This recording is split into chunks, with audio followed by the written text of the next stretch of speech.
Okay, I'm going to beef up the brightness and contrast for you to make this clearer to see. And there you go, looks better. So let me just set the scene real quick for you. So this is the same officer who is going to spot the shooter on the roof in approximately 2 minutes from now. He's coming up the road right behind the water tower, which is pretty much in the same parking lot as the AGR building over here. And remember, the shooter's final position is going to be over here. And remember, as he's driving up right now, there is another officer walking on foot on the other side of the tower in the woods over here, looking this way, and he's going to spot the shooter over here accessing the roof from this side of the complex over here. So as we watch the officers driving up, there's another police car already here, and he's going to drive up next to him and talk to him. And I just want to stop it right now because at this point in time, we are 15 seconds from the other officer that's standing over here on the other side of these woods, from him spotting the shooter right here. All right, so we go over, and I want to stop it again. I want to see if there's any evidence, because pretty soon, I mean, he's sort of blocked right here. The shooter, I think, is in between jumping from the higher roof here onto this low hallway that's way over here, and then he's going to toss his backpack up onto the roof, as we saw in the previous videos. Okay, so I'm checking over here. He would have been like right over here, nothing yet. Actually, he's really about 10 seconds away from being seen at this point. So there's still nothing there. So let me just freeze this real quick for you. When this gets to 20 here, it says 18:08:15, which is 6:08 p.m. and 15 seconds. When it gets to 18:08:20 is when the other officer on foot in the woods is going to say, he's going to say, I see him up on the roof.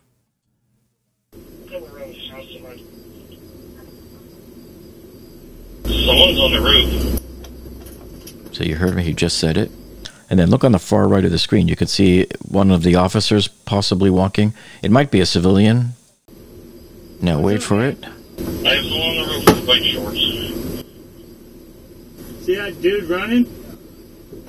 See, so both cops see him, and now they're both going to take off. Now I'm going to stop right here and do single frame, because if you look up at the counter here, somewhere around 45 or 46 right here is when we're going to see the shooter just barely out of the side of the view. So I'm going to just step through it here. Keep in mind where we're at. We're at 44 right now. I think in another second or two, we're going to see him. So the cop is sort of turning a little bit, and we're going to see him.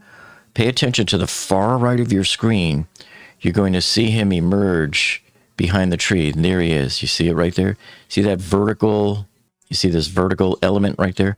That is our shooter, and he is standing up, and he is fully erect at this time. He's not crouching. He's not crawling. He's not doing anything other than walking, and he's going to turn it into a light jog fairly soon. So watch this subject here. He's going to be moving from right to left between this tree, and we're going to lose him behind this maintenance building right here. So watch him. Watch specifically the distance between him and the telephone pole. And you'll see it's slowly getting closer and closer. See, he is moving. And pay attention. Looks like he's spreading his arms out to put the backpack on.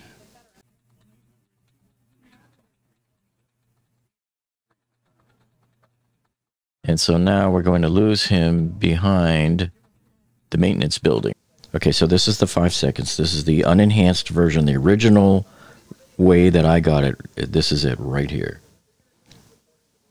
Now it's in slow-mo, and remember, he starts to appear at 16:08:45. There he is, just to the left of the tree, and you can see him slowly moving there towards the little maintenance building, and then we're going to lose him right now. Okay. Now I'm going to slow it down a little bit more and start at 44 seconds, and now we're at 45 seconds, and there's our guy there, just to the left of the tree. And I've zoomed in a bit on the scene as well, and you can see him working his way over there towards the cutoff point where we lose sight of him right there. And then I have one final iteration here. I've zoomed in a great deal now. And I just want you to pay attention to where he's walking up there. And you can see the space closed between him and whatever that other object is up there. And you're going to see him pass it and go to the left of whatever that object is there. It might be one of those light poles on the other side of the complex, sticking up in the other parking lot on the west side of the building. But there you go. And he's going to disappear now behind the view of the maintenance building. And watch carefully now as you see the space between him and the object he just passed gets bigger now. For a better view of where we think he was standing at this instant, you have to come back to the street to where the water tower was, because this one offers us the best line of sight view from where the two cop cars were. They were sitting right here, and they were on top of this grassy knoll looking past this maintenance shed, and they saw him somewhere around here, because here's that tree that he was just passing there. So it was somewhere in this area, which puts it pretty much like he was standing right at this edge of this garage door. So it's the tan one to the left of the white one, which would be this one right here.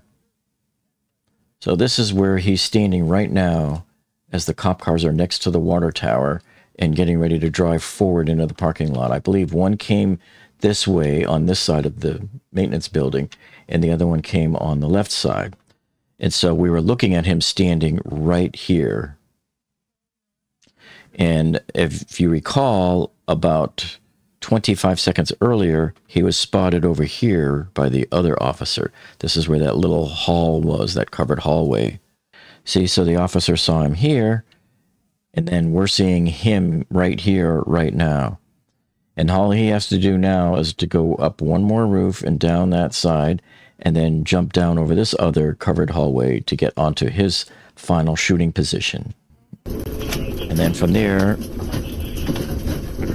the cop continues driving on towards the building, where, if you saw my video the other night, for the next 2 hours, the car just sits here and records everything that's going on here. But we didn't see him up on the roof here after this part. So now the cop is going off to the left side of the building to look in the field. I don't know why they didn't immediately think to do, let's just jump up on the roof now. That could have bought them another minute or so. So this, I think, will be one of the first major missteps. You know, you had a choice. Do I go left? Do I go right? Well, he chose to go left and lost valuable time, unfortunately. I mean, who would have known? If you can't really see the guy and you don't know really where he is, you're thinking, well, maybe he's going to keep running and coming over here on the left side. You know, that's a Monday morning quarterbacking question you could kick yourself for the rest of your life. Now, you guys know here on this channel, I like to be honest, fair, and transparent here. And I want to make sure that I'm not seeing things that aren't there, that maybe that wasn't the real shooter running on the roof. Maybe it was a flag, because I know there's a flagpole somewhere. So I just want to check our angles here. Remember, the police car dash cam is looking straight this way. So I need to check this whole area to see if there's a flagpole somewhere, because I know there's a flag. I've seen it in other pictures. I suspect it's around the front over here, though, because I don't see anything there. So if we come around here, we go around the front, see, there's your flagpole. So it wasn't the waving flag that I would have confused it with. So as I come back up here, you know, the cop car was over here to the lower left of your screen, and it was looking straight over this way. Okay, so we saw the shooter here at this point on the roof. So it can't be confused with the flagpole, which is sitting right over here. And there's nothing else on this side. So if we go on this side of the building and turn around and look at the building, when you look back at the overall scene, remember the cop car was over here on this side of the water tower looking this way towards the complex. So there's nothing over here. The flagpole is way back here. We definitely did not see that flagpole. All right. And when you look at what happened, the shooter climbed up on this air conditioner over here because he was sitting at this picnic table, goes back here, climbs the AC. This is a very low roof, very easy to get to there. He walks up on there, steps up on this air conditioner here, and gets up onto this tall roof because he needs to get on this one here in order to be able to work his way over this way and drop down. See, he has to climb up on here, get over to here in order to drop down onto here. And that's when I pull out over here and show you, the officer back here in the woods in the clearing walking, his body cam picked up the shooter right here on top of this roof, throwing his backpack up here. And then as he's coming across this part of the roof, the two cop cars that are over here, the one catches it on his dash cam. Now, I want the dash cam of the other cop car because he was pointed. I want to know why we don't have that. So I want to know why we don't have that body cam. And this is the one I'm talking about. See, this cop car right here, I want to see the dash cam video for this cop car as well as his body cam, which to my knowledge, we don't have that yet. That's what I need. Now, there's no guarantee that his dash cam is going to show us because he's not quite angled correctly, but you never know. Sometimes you get a reasonably wide enough view. So who knows, maybe it would show up. That's what I want to see. Looking at it from the overview, the police car came up this street here, and it turned over here, and at first it stopped behind the other cop car that was parked up here on this little grassy knoll, and then he pulled up beside him and said, "Hey, what's up, man?" And then that's when they heard instantly, "There's someone on the roof." And then he said, "You see that dude running?" And so from here, where the two cop cars were parked, he looked all the way across this line of sight and saw him running on the roof, probably right around here somewhere. And then that's when both the cars took off and headed straight for the building. And he drove this way and went straight towards this door here. And this is the same door where we showed you for 2 hours it was recording, and Officer Greg came out of this door 2 minutes after the shooting. Officer Greg was stationed up here in this corner of the building, and the shooter would eventually find his way right here. Take his final resting position right here. The officer that originally saw him up on the roof was over here on the right side of the tower.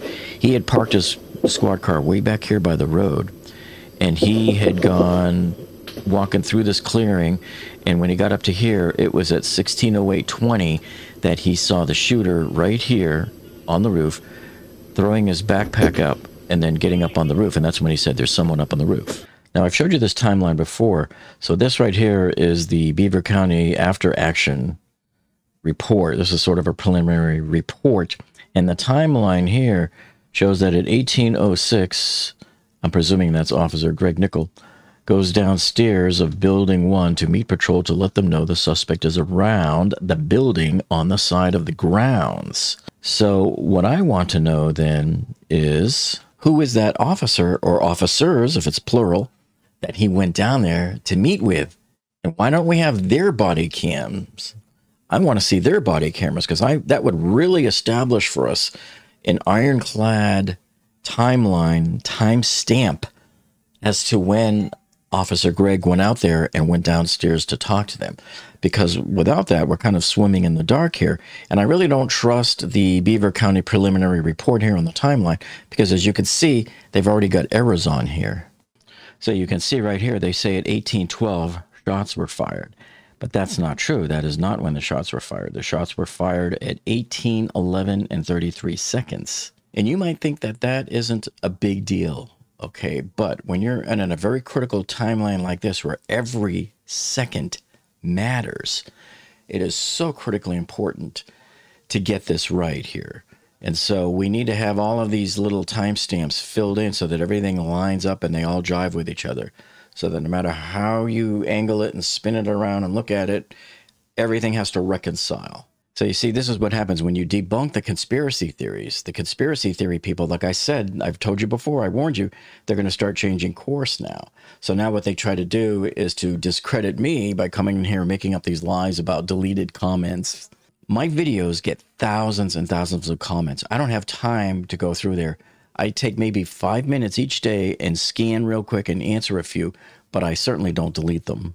So here's one here I got yesterday. The guy says, 5 comments deleted on 5 minutes, LMAO. So they're just trying to come in here and lie, and because I don't delete anybody's comments ever. And if you have curse words, it simply won't get past the filter. You won't even be able to enter them. They don't get deleted.